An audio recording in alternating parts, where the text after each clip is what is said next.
Mega DSC teachers అందరికీ స్వాగతం అండి. ఈ వీడియోలో వెబ్ ఆప్షన్స్ ఏ విధంగా పెట్టుకోవాలి అనేది ఎక్స్ప్లెయిన్ చేయడం జరిగింది. ఫస్ట్ ఏం చేయాలంటే మనం క్యాండిడేట్ లాగిన్ అవ్వాలి. ఇక్కడ ఎండిఎస్సి 7 డిజిట్ నంబర్ ఇలా టైప్ చేయాలి. తర్వాత పాస్వర్డ్ టైప్ చేయాలి.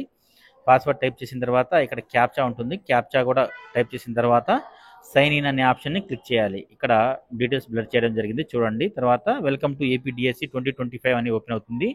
సర్వీసెస్లో వెళ్ళిన తర్వాత వెబ్ ఆప్షన్స్ని మనం క్లిక్ చేసుకోవాలి. ఇక్కడ మనం ఏంటంటే మండలు సీరియల్ నంబర్ 1 by 1 అక్కడికి రైట్ సైడ్లో ఉన్న స్పేస్లోకి మనం వర్క్ స్పేస్లోకి ట్రాన్స్ఫర్ చేసుకుంటూ వెళ్తాము. ఇవన్నీ ట్రాన్స్ఫర్ చేసుకున్న తర్వాత అక్కడ మనం up and down up down మనం షఫిల్ చేసుకుంటూ 1 by 1 మనం కిలోమీటర్ వైజ్గా మనం పెట్టుకుంటూ ఉంటాం అన్నమాట.